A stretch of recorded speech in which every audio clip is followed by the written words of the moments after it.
Hello everyone, welcome to my channel Shilpa's daily life. তো সকাল সকাল দেখো বসে গেছি, 1 কাপ লিকার চা নিয়ে নিয়েছি, সাথে নিয়ে নিয়েছি 2টো বিস্কুট।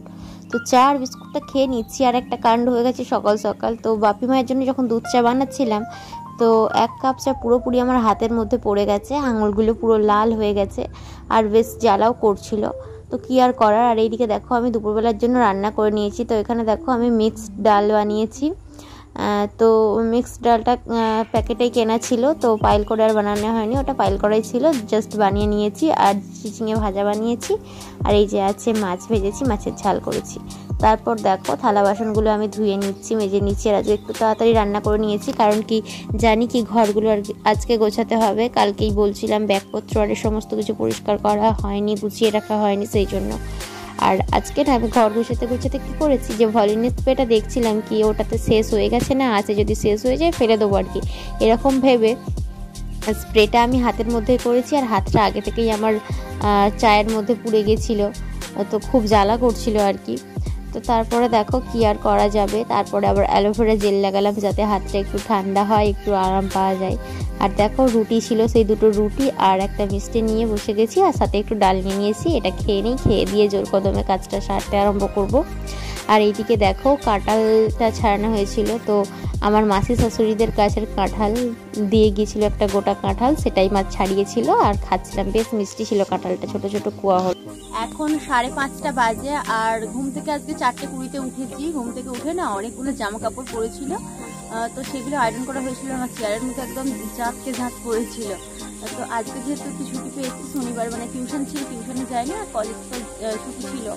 নর্মালি আমরা শনিবারে কলেজ কেউই যায় না। কালকে আবার আজকে ইন্টারনাল এক্সাম চলছে এখন, তো সেই জন্য না একটু ব্যস্ত। আর 1 মাসের মধ্যে পরীক্ষা ঘোষণা করে দিয়েছে, তো চাপের মধ্যে পড়ে গেছি। ভেবেছিলাম পুজোর পরে পরীক্ষা হবে, কিন্তু দেখা যাচ্ছে এই আগস্টেই পরীক্ষা। তো কি আর করবো, এখন কিছুদিন একটু পড়তে হবে, তো রাত জেগে পড়তে হবে আর কি, এরকম ব্যাপার। আর রোজই এখন করে রাত জাগা হচ্ছে, প্রায় 2-2:30টা বেজে যাচ্ছে ঘুমোতে। আর আজকে দেখো বাড়িতে ছিলাম বলে অনেকগুলো জামা কাপড় কেটে দিয়েছি, এইদিকে সমস্ত দিকে মিলে রেখেছি। তো সকালবেলা থেকে কেটে দিয়েছিলাম, যেহেতু 11টা 11:30 দিক করে শুকিয়ে গেছে। এগুলো নিচে ডাবিয়ে নিয়ে যাব। আর আয়রন এখন করলাম, একটু দেখছি গরম লাগছে, ভাবলাম ছাদে গিয়ে একটু বসি, তো সেই জন্য ছাদে চলে আসলাম। চলো একটু পরে নিচে যাবো, একেবারে সন্ধ্যা হয়ে গেলে তারপরে। সন্ধ্যাবেলা দেখো এখানে আমি চলে এসেছি বাবার বাড়ি, আমি আর বর দুজনে মিলে। তো যেহেতু ও লিকার চা খায়, মা লিকার চাই বানিয়েছিল, আমি নিয়ে নিয়েছি সাথে 2টো টোস্ট বিস্কুট। তো এটা খাবো, খেয়ে দিয়ে আর আজকে ভাবছি তাড়াতাড়ি একটু বাড়ি চলে যেতে হবে, খুব একটা বেশি রাত করলে চলবে না। আর তারপরে দেখো এখানে ওকে মা মুড়ি খেতে দিয়েছে, ও মুড়ি খাচ্ছে, আর আমি বললাম আমি মুড়ি টুড়ি খাবো না। তো গরম গরম জিলিপি নিয়ে এসেছিলাম, সেই জিলিপি আর মা পাঁপড় ভেজেছিল দিয়ে দিয়েছে, সেটাই খাচ্ছি।